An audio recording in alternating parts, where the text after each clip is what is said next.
গত ভিডিওতে আমি আপনাদেরকে দেখিয়েছিলাম যদি একজন কাস্টমার আপনার পণ্যটি ক্রয় করতে চায় এক্ষেত্রে আপনি কিভাবে ডেলিভারি করবেন এবং বাংলাদেশে কোন কোন মাধ্যমগুলো রয়েছে, কোন কোন মাধ্যমগুলো জনপ্রিয় এবং কিভাবে আপনি ডেলিভারি করবেন, কোন কোন বিষয় বিবেচনা করে তারপর ডেলিভারি করবেন।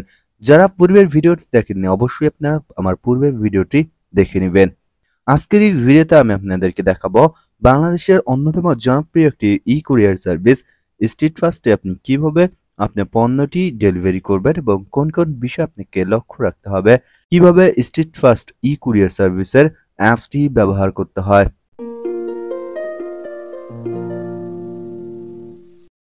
আপনারা যারা রেগুলার আমার ভিডিও দেখেন তারা হয়তোবা ইতিমধ্যে জেনে গেছেন যে আমি অনলাইনে বিজনেস স্টার্ট করেছি। আমি বর্তমানে স্ট্রিট ফাস্ট অ্যাপটি ব্যবহার করি এবং আমার কাছে মনে হয় স্ট্রিট ফাস্ট অ্যাপটি অনেক দ্রুত ডেলিভারি করে এবং তাদের যে পেমেন্ট মেথড রয়েছে সেগুলো আমার কাছে পছন্দ হয়েছে। যার ফলে মূলত আজকের এই ভিডিওতে আমি আপনাদেরকে দেখাবো কিভাবে স্ট্রিট ফাস্ট অ্যাপসের মাধ্যমে আপনিও আপনার পণ্যটি ডেলিভারি করতে পারবেন নিশ্চিন্তে। প্রথমত আপনারা গুগল প্লে স্টোর থেকে স্ট্রিট ফাস্ট যে অ্যাপস রয়েছে সেটিকে ডাউনলোড করে ফেলবেন। গুগল প্লে স্টোরে প্রথমে চলে যাবেন। গুগল প্লে স্টোরে গিয়ে এখানে সার্চ বারে লিখবেন স্ট্রিট ফাস্ট। স্ট্রিট ফাস্ট লেখার সাথে সাথে স্ট্রিট ফাস্ট কুরিয়ারের এই অ্যাপসটি পেয়ে যাবেন। দেন আপনি অ্যাপসটি ডাউনলোড করে ইনস্টল করবেন। অ্যাপসটি ওপেন করার পর এরকম ইন্টারফেস দেখতে পারবেন। এখন আপনাকে অ্যাপসটি রেজিস্ট্রেশন করতে হবে। অ্যাপস রেজিস্ট্রেশন করার জন্য সিম্পলি নিচে রেজিস্টার হেয়ার এই অপশনটিতে ক্লিক করুন। এরপর বিজনেস অথবা পার্সোনাল, যেহেতু আমরা বিজনেস পারপাসে খুলছি সো আমরা এখানে বিজনেস নেম দিব এবং অন্যান্য ইনফরমেশনগুলো দিব। এক্ষেত্রে আপনার শপের নাম আপনি এখানে লিখবেন অথবা পেজের নাম দিয়েও খুলতে পারেন। এরপর এখানে আপনার নাম, এরপর একটি ইমেল অ্যাড্রেস, যে ইমেল অ্যাড্রেসটি আপনি আপনার ফেসবুক পেজে ব্যবহার করেছেন। এরপর আপনার একটি মোবাইল নাম্বার, যেই মোবাইল নাম্বারে বা যেই হোয়াটসঅ্যাপ নাম্বারে আপনার সঙ্গে কাস্টমাররা যোগাযোগ করবে সেই হোয়াটসঅ্যাপ নাম্বারটি দেওয়ার চেষ্টা করবেন, অথবা আপনি আপনার অন্য কোনো পার্সোনাল নাম্বার দেওয়ার চেষ্টা করবেন। কেননা হোয়াটসঅ্যাপ নাম্বারটি আমি আপনাদেরকে বলেছিলাম যে বন্ধ করে রাখতে এবং শুধুমাত্র হোয়াটসঅ্যাপই চালাতে। সো আপনার একটি পার্সোনাল নাম্বার এখানে দিবেন। এই নাম্বারটি কিন্তু সবসময় আপনাকে অন রাখতে হবে, কেননা অনেক সময় আপনার ডেলিভারি ম্যান আপনাকে ফোন দিতে পারে। অনেক সময় ডেলিভারি থেকে সমস্যা হলে কাস্টমার কেয়ার থেকে আপনাকে ফোন দিতে হতে পারে। এছাড়াও ডেলিভারি জাতীয় বিভিন্ন সমস্যার ক্ষেত্রে কিন্তু এই নাম্বার দিয়ে আপনাকে কাস্টমার কেয়ারে ফোন দিতে হবে। তাই অবশ্যই আপনি একটি পার্সোনাল নাম্বার দিবেন, যেই নাম্বারটি সবসময় চালু থাকে। এরপর এখানে একটি পাসওয়ার্ড দিবেন। যে পাসওয়ার্ড দিবেন অবশ্যই একটি জটিল পাসওয়ার্ড দেওয়ার চেষ্টা করবেন। এরপর রেজিস্টার অপশনে ক্লিক করবেন। রেজিস্টার অপশনে ক্লিক করলে আপনার মোবাইল নাম্বারে একটি ওটিপি যাবে। ওটিপিটি এখানে টাইপ করে দেন সাবমিট অপশনে ক্লিক করবেন। দেখতে পাচ্ছেন এখানে একটি ওটিপি চলে এসেছে 4 ডিজিটের। ওটিপিটি এখন আমি জাস্ট কপি করে এখানে পেস্ট করে দিয়ে এরপর সাবমিট অপশনে ক্লিক করব।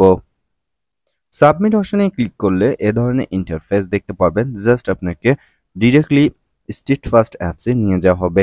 এরপর আপনার কাছে কিছু অ্যালাউ চাইতে পারে, এক্ষেত্রে সব ধরনের অ্যালাউগুলো দিয়ে নেবেন। এখন আপনাকে প্রথমে আপনার অ্যাকাউন্টটি ভেরিফাই করে নিতে হবে। অ্যাকাউন্ট ভেরিফাই করা অত্যন্ত সহজ। জাস্ট আপনি এখানে প্রোফাইল অপশনে ক্লিক করবেন। প্রোফাইল অপশনে ক্লিক করার পর এখানে দেখতে পাচ্ছেন যে আপনাকে একটি ইউজার আইডি দেওয়া হয়েছে। এই ইউজার আইডিটি কিন্তু অনেক সময় আপনার প্রয়োজন হবে। এরপর এখানে আপনার বিজনেস নেম যেটি আপনি দিয়েছেন, ইমেল অ্যাড্রেস এবং মোবাইল নাম্বার দেখাবে। আপনি চাইলে এখানে একাধিক মোবাইল নাম্বার সেট করে রাখতে পারেন। এখানে প্রাইমারি নাম্বার যেটি দিয়ে আপনি লগ ইন করেছেন সেটি দেখাবে। এরপর কন্ট্যাক্ট নাম্বার চাইলে আপনি চেঞ্জ করতে চাইলে এখানে এডিট অপশনে ক্লিক করে নাম্বারটি চেঞ্জ করে আপডেট করে ফেলতে পারেন। এরপর দেখতে পাচ্ছেন যে এখানে পিক আপ ইনফরমেশন রয়েছে। যেহেতু আপনি নতুন অ্যাকাউন্ট খুলেছেন ইররেগুলার এখানে লেখা থাকবে, এটা কোনো ধরনের কোনো সমস্যা নেই। সো এই অপশনটি নিয়ে আপনাকে চিন্তিত হওয়ার কোনো কারণ নেই। এরপর রয়েছে পেমেন্ট অপশন বা পেমেন্ট মেথড। আপনি যে ডেলিভারিগুলো করবেন, ডেলিভারি করার পর পণ্যের যে টাকাটি ডেলিভারি ম্যান কালেক্ট করবে, ডেলিভারি ম্যান কালেক্ট করার পর তাদের অফিসে তারা জমা দিবে। ধরুন আজকে আপনি একটি পণ্য পাঠিয়েছেন, পণ্যটি আগামীকাল কাস্টমার হাতে পেয়েছে। আগামীকাল কাস্টমার হাতে পাওয়ার পর ডেলিভারি বয় সেটি কালেক্ট করে রাতের বেলা অফিসে জমা দেয়, অথবা যদি ডেলিভারি ম্যান সেদিন অফিসে না যায় পরের দিন অফিসে জমা দিয়ে দেয়। পরের দিন অফিসে জমা দেওয়ার সাথে সাথে কিন্তু আপনি আপনার এই স্ট্রিট ফাস্ট অ্যাপসে সেই ব্যালেন্সটি দেখতে পাবেন এবং ব্যালেন্সটি অ্যাড হয়ে যাবে। আমি আরো ক্লিয়ারলি আপনাদেরকে বোঝাবো, সো আপনি আরো অপেক্ষা করুন, আমার সম্পূর্ণ ভিডিওতে দেখতে থাকুন। এখানে প্রথমত আপনাকে পেমেন্ট অপশন সিলেক্ট করতে হবে। এই অপশনটিতে ক্লিক করে আপনি কি মাধ্যমে পেমেন্ট নিতে চান সেটি এখানে নির্বাচন করবেন।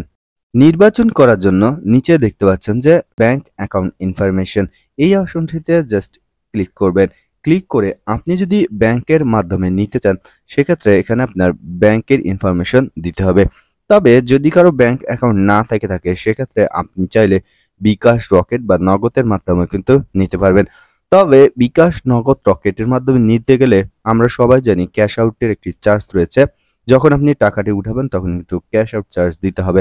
সো বর্তমানে কিন্তু সবারই মোটামুটি অ্যাকাউন্ট থেকে থাকে ব্যাংক অ্যাকাউন্ট, সেক্ষেত্রে আমরা ব্যাংক অ্যাকাউন্ট ব্যবহার করব। অহেতুক আমরা বিকাশ, রকেট, নগদ দিয়ে এখানে আমরা চার্জ বাড়াবো না। সেক্ষেত্রে আমরা যখন ক্যাশ আউট করব তখন কিন্তু ক্যাশ আউট চার্জ দিতে হবে। এক্ষেত্রে কিন্তু আপনার বিজনেসের লভ্যাংশ কিছুটা চলে যাবে। তো আপনারা আপনার ব্যাংক ইনফরমেশন এখানে অ্যাড করবেন। ব্যাংক ইনফরমেশন অ্যাড করার জন্য এখানে জাস্ট পেন আইকনে ক্লিক করবেন। এরপর আপনি যেই ব্যাংকটি অ্যাড করবেন সেই ব্যাংকটির নাম এখানে আগে সিলেক্ট করবেন। আমি এখানে জাস্ট আপনাদেরকে দেখানোর জন্য Dutch Bangla bank limited select করলাম। এরপর এখানে ইন্টার ব্রাঞ্চ, অর্থাৎ আপনি যেই ব্রাঞ্চে অ্যাকাউন্টটি খুলেছেন সেই ব্রাঞ্চে এখানে লিখুন। এরপর প্রত্যেকটি ব্যাংকের রাউটিং নাম্বার রয়েছে। যদি আপনি আপনার ব্যাংকের রাউটিং নাম্বার না জেনে থাকেন এক্ষেত্রে আপনি গুগলে সার্চ করবেন। যেমন আমি যেহেতু ডাচ বাংলা ব্যাংক ইউজ করি, যদি আমি গুগলে সার্চ করি Dutch Bangla bank routing number, এক্ষেত্রে কিন্তু একটি নাম্বার চলে আসবে, সেই নাম্বারটি এখানে দিয়ে দিবেন। এরপর আপনার অ্যাকাউন্ট নেমটি এখানে দিবেন। এরপর এখানে আপনার অ্যাকাউন্ট নাম্বারটি দিয়ে জাস্ট আপডেট অপশনে ক্লিক করবেন। আপডেট অপশনে ক্লিক করার সাথে সাথে কিন্তু ব্যাংক অ্যাকাউন্টটি আপডেট হয়ে যাবে এবং এটা ভেরিফিকেশনে চলে যাবে। পরবর্তীতে ভেরিফাই করে আপনার ব্যাংক অ্যাকাউন্টটি এখানে অ্যাড করতে হবে। ব্যাংক অ্যাকাউন্টে অ্যাড করলে কিন্তু আপনার কাজ শেষ। জাস্ট এখানে সিম্পলি কিন্তু আপনি এখানে লগ ইন করে ফেলছেন। এখন যদি আপনি এখানে হোমে ফিরে আসেন তাহলে দেখতে পাচ্ছেন এখানে কতগুলো অপশন রয়েছে। এখন আমি আপনাদেরকে দেখাবো কিভাবে একটি পার্সেল ডেলিভারি করবেন। ডেলিভারি করার জন্য এখানে দেখতে পাচ্ছেন যে পিক আপ রিকোয়েস্ট রয়েছে।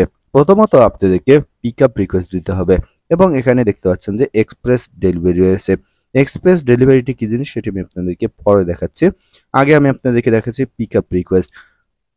প্রথমত ডেলিভারি করার জন্য পিক আপ রিকোয়েস্টে ক্লিক করবেন। এরপর অ্যাড পার্সেলে ক্লিক করবেন। অ্যাড পার্সেলে ক্লিক করার পর এখানে দুইটি অপশন পাবেন, একটি হোম ডেলিভারি আর একটি হচ্ছে পয়েন্ট ডেলিভারি। হোম ডেলিভারি মানে হচ্ছে কাস্টমারকে সরাসরি বাসায় গিয়ে পণ্যটি দিয়ে আসবে এবং পয়েন্ট ডেলিভারি মানে হচ্ছে কাস্টমার যে স্ট্রিট ফাস্টের কুরিয়ার অফিস রয়েছে সেখান থেকে কালেক্ট করবে। অর্থাৎ আপনি যে স্থানে পাঠাবেন সেই স্থানের নিকটতম যে স্ট্রিট ফাস্ট হাব রয়েছে সেখান থেকে কাস্টমারকে গ্রহণ করতে হবে। যেহেতু আমরা হোম ডেলিভারি দেবো সো আমরা এখানে হোম ডেলিভারি অপশন রাখবো। পয়েন্ট ডেলিভারি রাখলে কিন্তু কাস্টমার নিবে না, সো আপনারা সবসময় হোম ডেলিভারি দিবেন। এখন এখানে রিসিপিয়েন্ট ফোন নাম্বার, অর্থাৎ আপনি যে কাস্টমারকে পণ্যটি পাঠাচ্ছেন সেই রিসিপিয়েন্ট ফোন নাম্বারটি এখানে দিয়ে দিবেন। ফোন নাম্বারটি দেওয়ার পর এখানে যাকে পাঠাবেন তার নামটি এখানে লিখবেন। এরপর তার অ্যাড্রেসটি এখানে লিখবেন। সম্পূর্ণ ঠিকানা অবশ্যই ক্লিয়ারলি ভাবে লিখবেন যাতে করে কাস্টমারকে সরাসরি হোম ডেলিভারি দেয়া যায়। এরপর এখান থেকে ডিস্ট্রিক্ট সিলেক্ট করবেন, আপনি কোন ডিস্ট্রিক্টে পাঠাতে যাচ্ছেন। যদি আপনি ঢাকা সিটির মধ্যে পাঠান এখানে দেখতে পাচ্ছেন যে ঢাকা সিটি এবং Dhaka sub urban. Dhaka city মানে হচ্ছে শুধুমাত্র ঢাকা শহর, যেমন গুলশান, বনানী, মহাখালী ইত্যাদি। অর্থাৎ ঢাকা উত্তর সিটি এবং দক্ষিণ সিটির মধ্যে যে সমস্ত এলাকা অবস্থিত শুধুমাত্র সেই সমস্ত সিটিতে যদি আপনি পাঠাতে চান তাহলে ঢাকা সিটি সিলেক্ট করবেন। অন্যথায় যদি ঢাকা বিভাগের অন্য কোনো জেলায় পাঠাতে চান যেমন সাভার, গাজীপুর ইত্যাদি, সেক্ষেত্রে কিন্তু এখানে গাজীপুর রয়েছে, সাভার রয়েছে, আলাদা আলাদা রয়েছে। অথবা এখানে ঢাকা সাব আরবানে ক্লিক করেও আপনি সেই অ্যাড্রেসটি দেখবেন।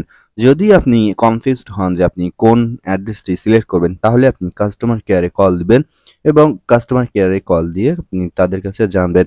যদি কোনো ভুল ঠিকানায় আপনি পণ্যটি পাঠান তাহলে কিন্তু কাস্টমার হাতে পেতে অনেক দিন সময় লাগতে পারে এবং আপনার প্রোডাক্টটি বিভিন্ন স্থানে ঘুরে ঘুরে তারপরে যেতে পারে।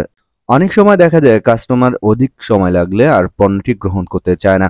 তাই অবশ্যই আপনারা কাস্টমারের কাছে সঠিক ঠিকানাটি দিবেন এবং সঠিকভাবে এখানে ঠিকানা দিবেন। অবশ্যই ভুল করা কিন্তু চলবে না। এরপর এখানে আপনি পুলিশ স্টেশন নির্বাচন করবেন কাস্টমারের। পুলিশ স্টেশন নির্বাচন করার পর নিচে দেখতে পাচ্ছেন কালেকশন অ্যামাউন্ট, অর্থাৎ এখানে কাস্টমারের কাছে ডেলিভারি বয় কত টাকা কালেক্ট করবে সেটি এখানে লিখবেন ডেলিভারি চার্জ সহ। যেমন আমি এখানে লিখছি যে 1080 টাকা, অর্থাৎ আমার পণ্যের মূল্য 1000 টাকা এবং যেহেতু আমি ঢাকা সিটির মধ্যে এখানে দিয়েছি, সো ঢাকা সিটির মধ্যে ডেলিভারি চার্জ হচ্ছে 80 টাকা। সো এজন্য আমি এখানে 1080 লিখেছি। স্ট্রিট ফাস্ট কুরিয়ারের ঢাকা সিটির মধ্যে যদি আপনি কোনো পণ্য পাঠান তাহলে চার্জ হচ্ছে 1080 টাকা এবং ঢাকা সিটির বাইরে হলে চার্জ হবে 120 টাকা। তবে ওজন ভেদে কিন্তু ডেলিভারি চার্জটি কম বা বেশি হতে পারে। আমি যেই প্রোডাক্টগুলো সেল করি সেগুলো মূলত 1 কেজির মধ্যে হয়ে থাকে, যার ফলে আমি এখানে 80 টাকা এবং 120 টাকাতেই ডেলিভারি করতে পারি। আপনার পণ্যটির ওজন যদি 5 কেজির উপরে হয়ে থাকে সেক্ষেত্রে কিন্তু ডেলিভারি চার্জটি বাড়তে পারে। সেক্ষেত্রে আপনি কাস্টমার কেয়ারে ফোন দিয়ে বলবেন যে আপনার পণ্যটি এই টাইপের, আপনার পণ্যটির ওজন এতটুকু।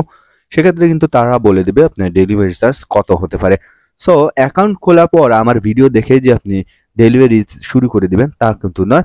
অ্যাকাউন্ট খোলার পর আপনি কাস্টমার কেয়ারে কথা বলবেন যে আপনি কোন ধরনের পণ্য পাঠাতে যাচ্ছেন কিংবা সেই পণ্যটির ডেলিভারি চার্জ কত হতে পারে। সেক্ষেত্রে আপনি তাদের সঙ্গে খোলামেলা কথা বলতে পারেন। এরপর এখানে আপনার যদি শপের কোনো অর্ডার আইডি থাকে সেই অর্ডার আইডিটি দিয়ে দিবেন, না থাকলে দেওয়ার দরকার নেই। এরপর এখানে নোটে এসে আপনি ডেলিভারি নোট লিখতে পারেন। যেমন আমার যে পণ্যটি রয়েছে সেটি কাঁচের জিনিস, তো আমি এখানে লিখতে পারি যে সাবধানে ডেলিভারি করবেন, এটি কাঁচের জিনিস। সেক্ষেত্রে কিন্তু আমার পণ্যটি যারা ডেলিভারি করবেন তারা কিন্তু বুঝে যাবে যে এটি কাঁচের জিনিস, তো তারা কিন্তু সাবধানে এটিকে ডেলিভারি করবে। তাছাড়াও যদি আপনি আরও কোনো কিছু লিখতে চান, যেমন আপনি যদি লেখেন যে ডেলিভারি চার্জ না দিলে কাস্টমার পণ্যটি গ্রহণ করতে পারবে না, সেক্ষেত্রে কিন্তু ডেলিভারি ম্যান আপনার প্যাকেটটি কাস্টমার সঙ্গে খুলে দেখাবে না, আগে ডেলিভারি চার্জ নিবে তারপর পণ্যটি খুলে দেখাবে। এরকম অনেক পণ্য রয়েছে যেগুলো দেখা যায় যে যদি আপনি বক্স থেকে আনবক্সিং করেন সেক্ষেত্রে পরবর্তীতে সেই প্রোডাক্টটি সেল করা যায় না বা সেটি খোলা হলে অন্য কোনো কাস্টমার পরবর্তীতে নিতে চায় না। সেরকম যদি কোনো পণ্য হয় তাহলে এখানে ডেলিভারি নোটে লিখে দিবেন যে কাস্টমার যদি খুলে চেক করতে চায় তাহলে অবশ্যই ডেলিভারি চার্জ পেমেন্ট করতে হবে। তবে এরকমটি কিন্তু বর্তমানে হয় না, কারণ যদি আপনি এ ধরনের কথা বলেন তাহলে অধিকাংশ কাস্টমার রয়েছে যারা পণ্য নিবে না। এরপর আপনি পণ্যটির ওয়েট কত সেটি এখানে লিখবেন। যেমন আমার পণ্য যেটি পাঠাবো সেটির ওয়েট হচ্ছে 500 গ্রাম, সো আমি 500 লিখলাম। যেহেতু এখানে কেজিতে দেওয়া রয়েছে আমি 500 লিখলে এটি 500 গ্রাম বুঝাবে। এরপর এক্সচেঞ্জ পার্সেল, ধরুন আপনি কোনো কাস্টমারকে আপনার প্রোডাক্ট পাঠিয়েছিলেন এবং প্রোডাক্টটি খুলে দেখার পর কাস্টমার সেটিতে ফল্ট পেয়েছে। এখন আপনি চাচ্ছেন যে কাস্টমারকে সেই পণ্যটি চেঞ্জ করে দেওয়ার জন্য। সেক্ষেত্রে ডেলিভারি বয় কিন্তু নতুন একটি পণ্য দিবে এবং পূর্বের পণ্যটি আপনার কাছে রিটার্ন করে নিয়ে আসবে। সেজন্য যদি এরকম হয় তাহলে আপনি এখানে এক্সচেঞ্জ পার্সেলে ইয়েস অপশনে ক্লিক করে দিবেন। ইয়েস অপশনে ক্লিক করলে আপনার পণ্যটি পরবর্তীতে তারা রিটার্ন করে আপনার কাছে নিয়ে আসবে। যদি না হয় এখানে নো অপশন সিলেক্ট করবেন। এরপর সমস্ত তথ্য ভালো করে চেক করবেন ডিস্ট্রিক্ট এবং পুলিশ স্টেশনটি ঠিক রয়েছে কিনা। এরপর আপনি এখানে সাবমিট অপশনে ক্লিক করবেন। সাবমিট অপশনে ক্লিক করলে আপনাকে একটি অর্ডার আইডি দেওয়া হবে, এই অর্ডার আইডিটি আপনি নোট করে রাখবেন, অথবা আপনি পুনরায় অ্যাড পার্সেলে গিয়ে এখানে ভিউ ইন রিভিউ পার্সেলে যদি ক্লিক করেন তাহলে সেই পণ্যটি কিন্তু দেখতে পারবেন। দেখতে পাচ্ছেন এখানে একটি সিরিয়াল নাম্বার দেওয়া রয়েছে। এই সিরিয়াল নাম্বারটি আপনার এখন প্রয়োজন হবে যখন আপনি পণ্যটি ডেলিভারি করার জন্য প্যাকেজিং করবেন। প্যাকেজিং করার পর উপরে কিন্তু এই আইডিটি সাদা কাগজে করে লিখে দিবেন। তাহলে এই আইডিটি সূত্র ধরে কিন্তু ডেলিভারি বয় আপনার পণ্যটি নিয়ে হাবে জমা দিবে এবং হাব থেকে আপনার পণ্যটি এই আইডির সাপেক্ষেই কিন্তু ডেলিভারি করানো হবে। সেক্ষেত্রে আপনাকে কাস্টমারের নাম, মোবাইল নাম্বার, ঠিকানা এই সমস্ত কিছু কিন্তু লিখতে হবে না, জাস্ট এই নাম্বারটি লিখলেই হবে। এছাড়াও আপনি যদি কাঁচের পণ্য ডেলিভারি করেন কিংবা অন্য কোনো পণ্য ডেলিভারি করেন সেক্ষেত্রে প্যাকেটের উপরে একটি স্টিকার লাগিয়ে দিবেন যে সাবধান কাঁচের জিনিস, অথবা আপনার যে প্রোডাক্টটি যেই ধরনের সেই ধরনের কথাবার্তা লিখবেন। তাহলে কিন্তু ডেলিভারি বয় কিংবা যারা ডেলিভারি করবেন তারা সাবধানে প্রোডাক্টটি ক্যারি করবে। এখন এর নিচে দেখতে পাচ্ছেন যে ডেলিভারি চার্জ 70 টাকা। যেহেতু আমি ঢাকা সিটির মধ্যে ডেলিভারি করব এখানে ডেলিভারি চার্জ 70 টাকা দেখাচ্ছে। তবে পরবর্তীতে যখন ডেলিভারি হয়ে যাবে, ডেলিভারি হওয়ার পর আপনাকে যখন তারা অ্যাকাউন্টে টাকা দিবে তখন ব্যাংকের একটি চার্জ রয়েছে, সেই চার্জটি প্রায় 4 টাকা বা 5 টাকা হয়ে থাকে। তাছাড়াও আপনার পণ্যটি যে তারা নিয়ে যাচ্ছে সেক্ষেত্রে ডেলিভারি ম্যানের কাছ থেকে টাকা ছিনতাই হতে পারে বা আপনার পণ্যটি ছিনতাই হতে পারে, অনেক সময় গাড়ি অ্যাক্সিডেন্ট হতে পারে। এই সমস্ত কিছু কিন্তু বিবেচনা করে একটি ইন্স্যুরেন্সের মতো একটি সিস্টেম রয়েছে, যেটিকে আসলে কি বলে আমার বর্তমানে মনে নেই। এবং এই যে সিস্টেমটি রয়েছে সেই সিস্টেমটির ফলে কিন্তু এখানে আরো কিছু টাকা কাটা হবে। টোটাল মূলত 10 টাকা কাটা হবে। এই 70 টাকা থেকে আরো 10 টাকা বাড়িয়ে 80 টাকা করা হবে। যদি ঢাকা সিটি ব্যতীত অন্য কোনো জেলায় আপনি পাঠান সেক্ষেত্রে কিন্তু এখানে 110 টাকা দেখাবে। পরবর্তীতে আরো 10 টাকা অ্যাড হয়ে 120 টাকা আপনার কর্তন করা হবে। অর্থাৎ ডেলিভারি চার্জ কিন্তু ঢাকা সিটির মধ্যে 80 টাকা এবং ঢাকার বাইরে হলে 120 টাকা। এখন আপনি ব্যাক করে চলে আসুন। ব্যাক করে চলে আসার পর আপনি যে পিকআপ রিকোয়েস্টটি দিয়েছেন সেটি কাস্টমার কেয়ার থেকে চেক করা হবে আপনার ঠিকানা এবং অন্যান্য সবকিছু ঠিক রয়েছে কিনা। সবকিছু ঠিক থাকলে এবং আপনার অ্যাকাউন্ট ভেরিফাই সম্পূর্ণ হয়ে গেলে একজন ডেলিভারি বয় আপনার শপে অথবা আপনার বাসায় পাঠিয়ে দিবেন। তারা বাসায় পাঠিয়ে দেওয়া বা শপে পাঠিয়ে দিলে আপনি পণ্যটি ডেলিভারি বয়ের কাছে দিয়ে দিবেন। এরপর ডেলিভারি বয় সেটিকে হাবে নিয়ে যাবে এবং হাবে নিয়ে গিয়ে তারা রাতের মধ্যে কিন্তু পণ্যটি পাঠিয়ে দেওয়ার ব্যবস্থা করে। ঢাকা সিটির মধ্যে হলে পণ্যটি একদিনের মধ্যে কাস্টমারের হাতে যাবে। অর্থাৎ আজকে যদি আপনি পাঠান কাস্টমার আগামীকাল হাতে পাবে। ঢাকা সিটির বাইরে অন্য যে কোনো জেলায় হলে পণ্যটি হাতে পেতে 3 দিন সময় লাগে। তবে আপনি কিন্তু এখানে বিভিন্ন অপশনে ক্লিক করে আপনার পণ্যটি এখন কোথায় আছে, কি অবস্থায় আছে কিংবা কাস্টমার কবে হাতে পাবে, হাতে পাওয়ার দিন কোন ডেলিভারি বয়কে অ্যাসাইন করা হলো সেই ডেলিভারি বয়ের নাম্বার এবং সেই ডেলিভারি বয়ের নাম কি সেটিও কিন্তু আপনি এখান থেকে দেখতে পারবেন এই অ্যাপস এর মাধ্যমে। এখন পার্সেলটি যখন ডেলিভারি বয় গ্রহণ করে নিয়ে যাবে, এরপর পরবর্তীতে আপনি এখানে পার্সেল অপশনে ক্লিক করে এই পণ্যটির ডিটেলস দেখতে পারবেন, পণ্যটি কোথায় আছে না আছে এই সমস্ত কিছু। এর জন্য যদি আমি আপনাদের প্রথমে ইন রিভিউ পার্সেলে ক্লিক করে দেখাই, যেহেতু আমি বর্তমানে পার্সেলটি রিকোয়েস্ট দিয়েছি, পিকআপ রিকোয়েস্ট দিয়েছি, এখন পর্যন্ত তারা অ্যাকসেপ্ট করেনি। সো এখানে অ্যাকসেপ্ট না করা পর্যন্ত কিন্তু ইন রিভিউ পার্সেল দেখাবে। এরপর এখানে পরবর্তীতে যখন তারা রিভিউ রিকোয়েস্ট অ্যাকসেপ্ট করবে এবং আপনার হাত থেকে পণ্যটি যখন ডেলিভারি বয় নিয়ে যাবে তখন আপনি এখানে পেন্ডিং অপশনে ক্লিক করে যেই অর্ডারটি বা সেই পার্সেলটি কি অবস্থায় রয়েছে সেটির ডিটেলস এখানে দেখতে পারবেন। এরপর আপনার পণ্যটি যখন ডেলিভারি বয় ডেলিভারি করবে, ডেলিভারি করার পর কাস্টমার কাছ থেকে যখন টাকা গ্রহণ করবে, টাকা নেয়ার পর সেই টাকাটি ডেলিভারি বয় সেই দিনই অফিসে গেলে অফিসে জমা দিবে অথবা পরের দিন অফিসে জমা দিবে। ডেলিভারি বয় যখন পণ্যটি ডেলিভারি করে টাকা গ্রহণ করবে, এর পরবর্তীতে কিন্তু ওয়েটিং অ্যাপ্রুভাল অপশনে ক্লিক করে সেই পার্সেলটি আপনি দেখতে পারবেন এবং কত টাকা গ্রহণ করলে সেটিও দেখতে পারবেন। এখন আপনি ব্যাক করলে যখন আপনার এই রিকোয়েস্টটি অ্যাকসেপ্ট করা হবে এবং টাকাটি যখন আপনার অ্যাকাউন্টে জমা হবে তখন আপনি এখানে ডেলিভারি অপশনে ক্লিক করলে এখানে সেই পার্সেলগুলো দেখতে পারেন যেই পার্সেলগুলো অলরেডি সফলভাবে ডেলিভারি হয়েছে এবং আপনার অ্যাকাউন্টে টাকা জমা হয়েছে।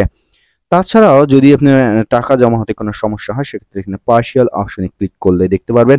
এবং অনেক সময় কাস্টমার পণ্যটি গ্রহণ করে না, কাস্টমার ফোন ধরে না কিংবা কাস্টমার নেয় না কোনো ডিফেক্ট হলে, সেক্ষেত্রে কিন্তু এখানে ক্যান্সেল অপশনে ক্লিক করলে দেখতে পারবেন আপনার কোন পণ্যটি ক্যান্সেল হয়েছে এবং ক্যান্সেল হয়ে রিটার্ন চলে আসছে। সেক্ষেত্রে কিন্তু সেই পণ্যটির ডিটেলস দেখতে পারবেন কবে রিটার্ন আসবে। একটি পণ্য রিটার্ন আসতে কিন্তু সর্বোচ্চ 7 দিন সময় লাগে। সো এই বিষয়টি কিন্তু মাথায় রাখবেন। এরপর এখানে আপনি যদি পুনরায় হোমে চলে আসেন, যখন আপনার পণ্যটি সঠিকভাবে ডেলিভারি হয়ে যাবে তখন আপনার এই অ্যাপসে চেক ব্যালেন্সে যখন ক্লিক করবেন তখন টাকা এখানে দেখাবে আপনি কত টাকা ডেলিভারি করেছেন এবং আপনার বর্তমানে কত টাকা ব্যালেন্স রয়েছে। এরপর আপনি এখানে ডিটেলসে ক্লিক করে আপনার যে টাকাটি রয়েছে সেটিকে যদি উইথড্র করতে চান তাহলে এখানে পেমেন্ট রিকোয়েস্টে ক্লিক করবেন। পেমেন্ট রিকোয়েস্টে ক্লিক করার পর যেহেতু আমরা ব্যাংক অ্যাকাউন্টে অ্যাড করেছি সো আমরা এখানে ব্যাংক অপশন সিলেক্ট করব। দেন এখান থেকে আপনি সেন্ড রিকোয়েস্টে ক্লিক করবেন। সেন্ড রিকোয়েস্টে ক্লিক করলে সাকসেসফুলি সেন্ড হবে এবং 72 ঘন্টার মধ্যে এই টাকাটি আপনার ব্যাংক অ্যাকাউন্টে অ্যাড হয়ে যাবে। টাকাটি আপনার সফলভাবে অ্যাড হলে কিনা সেক্ষেত্রে আপনি এখানে পেমেন্ট সিস্টেমে ক্লিক করবেন। পেমেন্ট সিস্টেমে ক্লিক করলে কিন্তু এখানে ডিটেলস দেখতে পারবেন। এখন আমি আপনাদেরকে বলি এক্সপ্রেস ডেলিভারি কি। যদি কোনো কাস্টমার ইমিডিয়েটলি আপনার কাছে কোনো পণ্য চায় খুব জরুরিভাবে, সেক্ষেত্রে শুধুমাত্র ঢাকা সিটির মধ্যেই কিন্তু স্ট্রিট ফাস্ট এক্সপ্রেস ডেলিভারি দিয়ে থাকে। ঢাকা সিটির মধ্যে হলে যদি আপনি এক্সপ্রেস ডেলিভারি সিলেক্ট করেন তাহলে ডেলিভারি চার্জ নেবে 100 টাকা এবং আজকে যদি আপনি পণ্যটি দেন সাথে সাথে আপনার পণ্যটি আজকেই ডেলিভারি করা হবে মাত্র 6 থেকে 7 ঘন্টার ভিতরেই। সেক্ষেত্রে এক্সপ্রেস ডেলিভারি করার আগে আপনি কাস্টমার কেয়ারে কথা বলে নেবেন যে আপনার পণ্যটি কি যাবে কিনা কিংবা কোন স্থানে আপনি পাঠাতে যাচ্ছেন সেটিতে এক্সপ্রেস ডেলিভারি হবে কিনা। সেক্ষেত্রে আপনি শিওর হয়ে তারপর আপনি এখানে এক্সপ্রেস ডেলিভারি অপশনে ক্লিক করে একইভাবে এখানে ডেলিভারির তথ্য দিয়ে আপনি যে কোনো পণ্য ইমিডিয়েটলি বা আর্জেন্টলি এখান থেকে আপনি পণ্য ডেলিভারি করাতে পারবেন।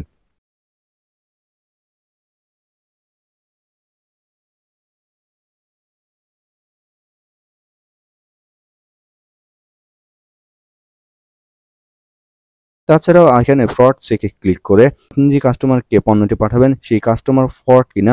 অনেক কাস্টমার রয়েছে হয়তো অর্ডার করার পর পণ্যটি গ্রহণ করে না। সেক্ষেত্রে এখানে চেক অপশনে ক্লিক করে এখানে মোবাইল নাম্বারটি দিবেন। যে কাস্টমার আপনাকে যে মোবাইল নাম্বারটি দিয়েছে সেই মোবাইল নাম্বারটি দিয়ে চেক করবেন।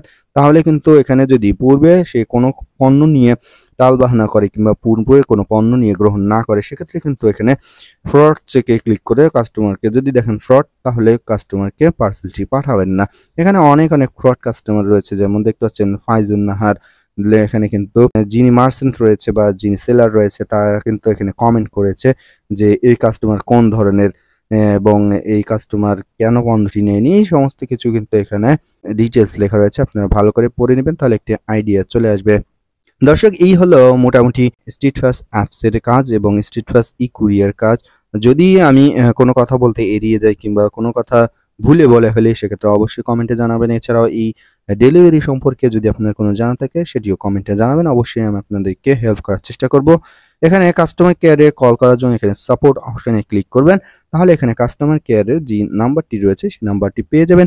এই নাম্বারে কল করে আপনি সরাসরি তাদের হটলাইন নাম্বারে কথা বলতে পারবেন এবং যে কোনো প্রবলেম, যে কোনো সমস্যার ক্ষেত্রে আপনি দ্রুতই সমাধান পাবেন কাস্টমার কেয়ারে কল করেই। দর্শক, আজকের মতো এখানেই বিদায় নেব। আল্লাহ হাফেজ।